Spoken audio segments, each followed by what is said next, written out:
Use ಮಾಡೋದ್ರಿಂದ cash back ಸಿಗುತ್ತೆ ಅಂತ ಹೇಳಿದೆ.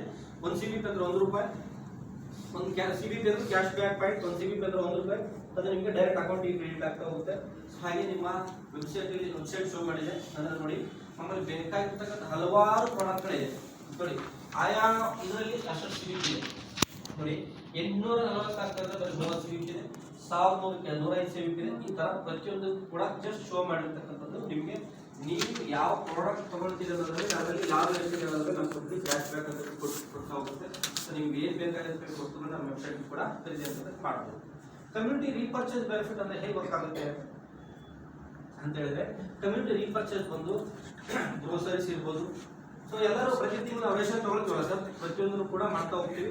ಗ್ರೋಸರೀಸ್ ಇರ್ಬೋದು, ವಾಟರ್ ಬಿಲ್ ಇರ್ಬೋದು, ಎಲೆಕ್ಟ್ರಿಸಿಟಿ ಬಿಲ್ ಇರ್ಬೋದು, hotel, metro recharge, medicine, DTH recharge ಇರ್ಬೋದು, ಆಮೇಲೆ ಗ್ಯಾಸ್ ಬಿಲ್ ಇರ್ಬೋದು, ಫಾಸ್ಟ್ಯಾಗ್ ರೀಚಾರ್ಜ್ ಇರ್ಬೋದು, ಪ್ರತಿಯೊಂದನ್ನು ಕೂಡ ಮಾಡ್ತಾ ಹೋಗ್ತೀವಿ.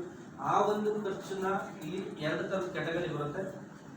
ಒಂದು ಬಂದು ಬರೀ ನಾವು ಕಸ್ಟಮರ್ ಆಗಿ ಇರ್ಬೋದು ಸರ್, ಬರೀ ಕಸ್ಟಮರ್ ಆಗಿ ಇರ್ಬೋದು. ನಮ್ಮ ಖರ್ಚಿನ ನಾವು ಎಲ್ಲಿ ಮಾಡ್ತೀವಿ ಅಲ್ಲೇ ಮಾಡಿ ಅದ್ರ ಮುಖಾಂತರ ಕೂಡ ನಾವು ಕ್ಯಾಶ್ ಬ್ಯಾಕ್ ಅಂತ ಅದು ಮಾಡ್ತಾ ಹೋಗ್ಬೋದು. ಅದರೊಳಗೆ ನಾವೇನು ತಗೊಂಡಿದ್ವಿ, ಬಿಸ್ನೆಸ್ ಮ್ಯಾನ್ ತಗೊಂಡಿದ್ವಿ, ಅದ್ರ ಮುಖಾಂತರ ಕೂಡ ನಿಮ್ಗೆ ಆಗ್ತಾ ಹೋಗುತ್ತೆ.